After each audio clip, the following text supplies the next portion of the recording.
What's going on, everybody? Welcome to After Prison Show, and we got a huge video for you today. A lot of really crazy things that I want to tell you about. So without further ado, let's just go ahead and dive head first into this video. Now, the first thing that I want to tell you about in this video, it's kind of a huge news story in relation to prisons. In fact, this happened in the state of Ohio, where 5 prisoners were just found to be in possession of 2 prison-made computers. Like, I don't even know how the hell this was even possible, but these 5 prisoners actually built like 2 supercomputers while in prison. Somehow they were gathering the parts and equipment needed to put these computers together. And when these computers were found hidden inside of a ceiling in some sort of a training room, once prison officials actually accessed these computers, these things were found to have so much porn on them, as well as like all sorts of other really crazy things, including like how to commit tax fraud, how to create homemade drugs, homemade explosives. There was a lot of crazy things that prison officials found on the hard drives of these computers that these 5 prisoners somehow made inside of this prison. To me, this is an absolute insane story. Just to think that these 5 prisoners were able to acquire the equipment and things needed to put these computers together. Me personally, I have like absolutely 0 computer skills whatsoever. So to think that I would be able to do this while I was in prison, that's a thought that's like completely non-existent. But these 5 prisoners in particular obviously knew quite a bit about computers and were able to build these things. Not only build these things, but also access the prison's computer system so that they could get online with this. And not only like access the prison's computer system, but also bypass any kind of security measures as well. To me, this is like some real life prison break stuff. I mean, this is something that I think really would impress the likes of a Michael Scofield. In fact, I don't even think a Michael Scofield could be capable of doing what these 5 prisoners in Ohio in a medium security prison actually did in real life. And with these 2 computers that these prisoners built and hid, if it was me, the number one thing I would be concerned about is getting my hands on porn. I would be on Pornhub pretty much all day long while in the prison. Pretty much Pornhub and yeah, that would pretty much be all I would be concerned about. But these guys obviously were concerned about a lot more than just Pornhub. When the story goes on to say that when these hard drives were actually searched, they found all sorts of stuff, from how to make homemade drugs and bombs to how to obtain credit cards, tax return fraud, and even the ability to create prison access cards to different areas in the prison. And you have to think about this. If these prisoners had access to the prison's computer system and the prison's online ability, then surely these prisoners also had access to the doors, locks, and basically the overall mechanics of this prison as well. So if they had chosen to escape, I mean, they most certainly had a means to go about doing so. And it's just crazy to think that after they built these computers, that they didn't try to escape. Who knows if that was actually part of their future plan? I mean, with some of the things that they were searching for, especially the explosives part of the deal, escaping may have been something these guys did have planned for the future. And another really crazy part of this story is what the Ohio General Inspector had to say about all of this. He said that he was surprised that these prisoners were able to build these computers and actually gain access to the network. And just by thinking about the fact that this guy was surprised by this, it just makes me think that he must have been under the assumption that like all prisoners are idiots. When in fact, that couldn't be anything further from the truth. You do have some really smart guys in prison. And you also really do have some guys who do know a lot of stuff about technology and computers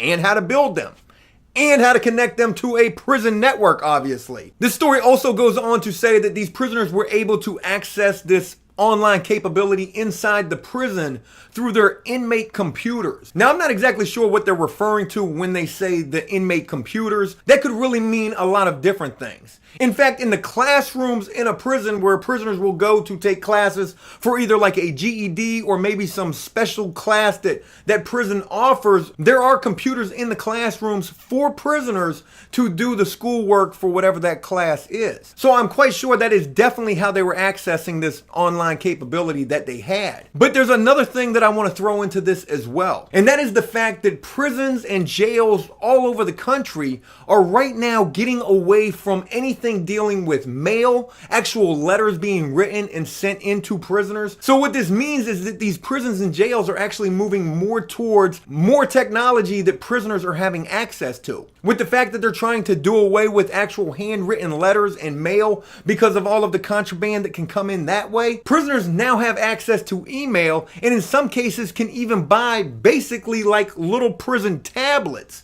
In fact, right before I was released, probably something like a year before my actual release date, this was something that came into play at the prison that I was at. We were actually able to buy what was called a JP4 player. It basically looked like an oversized iPod, and this had access to email. You could have music on this thing, even pictures. And when I first got one of these things in my hands, I can specifically remember thinking to myself, this is going to open up a whole new ball game to what prisoners are going to have the capability to access. I remember thinking that it was going to be no time at all before prisoners were able to hack into these things and actually able to access the internet. And this story right here about these Ohio prisoners proves just that. And there is one more little piece that I want to add into this as well. And that is the fact that this Ohio general inspector was not only surprised with the fact that these prisoners had the capability to do this, but I think even more so that they were able to move the equipment around the prison as freely as they wore without being searched. I mean, can you actually imagine a prisoner walking around with a hard drive inside of his prison jumper, hoping that he's not going to get searched at these like checkpoints inside of the prison, where in most cases you are definitely guaranteed to be searched. So not only were they so smart to actually create this online capability, but also smart enough not to get caught trying to set all of this up as well. And to actually set it up inside of some sort of training room where they had to access elevators and all sorts of other shit where prisoners weren't supposed to have access to inside the prison. These guys were like the TV show Prison Break in real life. Now, this next story that I want to tell you about, it's completely different from this first one, but this is something that I really want to talk about here because I find this to be like super awesome, especially considering the fact that this guy was not only a prisoner who did this, but also a serious drug addict as well. In fact, this guy suffered from like a major addiction to methamphetamine. And especially in light of the recent video I just did here called The Life of a Drug Addict, I find this story to be very inspirational and also motivational as well. But I just recently became familiar with this guy by the name of Dave Dow. And I do apologize if I'm not pronouncing this guy's last name correctly, but this guy has like one hell of a story. This guy Dave ended up going to prison and serving something like 15 years. I'm not sure if it was actually for drug charges or for charges that he caught while he was on drugs. But this guy went to prison and served 15 years. Before doing so, had a hellacious addiction to meth, and then came home from prison and actually started a business that absolutely exploded. This guy started a business that's called Dave's Killer Bread. It's some sort of organic bread, like sandwich bread basically. And this guy's success has been like unbelievable. For anybody who is in trouble, dealing with addiction, dealing with coming home from prison, let this guy's story serve as an absolute inspirational beacon for you that shows you anybody can accomplish anything as long as you never give up believing that you have the capability to accomplish anything. This bread company that this recovering addict and ex-prisoner started, he was actually able to sell this company to another major company for like $250 million. Can you believe that? That's $250 million. I'm not really good at math, but when it comes to money, I'm pretty much spot on. Now, I've kind of jumped the gun a little bit with this story because there are some other really awesome things that go into this as well. One of which is the fact that when he started this company and this company was actually starting to do well, he actually started hiring people who have a criminal background. In fact, I read a statistic that said like 1 in 3 of the employees at this Dave's Killer Bread company have a criminal background, have obviously been in trouble, possibly even been to prison, and yet were able to find a job with this company that was started by a guy who served 15 years in prison. In 2015, Dave's Killer Bread actually started a foundation, the Dave's Killer Bread Foundation, which is basically something like a second chance program for employers, where employers will come into this second chance program and pretty much do the same thing that Dave's Killer Bread is doing, hire people with a criminal background and give them a second chance. And when I looked more into this foundation, I saw this had something like 4,000 plus companies who have become a part of this Dave's Killer Bread Foundation as well. So 4,000 plus companies have decided to take part in this second chance program, offering employment to people who have criminal backgrounds, all because of this Dave's Killer Bread Foundation. Again, something that was started by a guy who served so much damn time in prison and also had a major addiction to methamphetamine. I mean, to think that people can actually rebound from their lowest points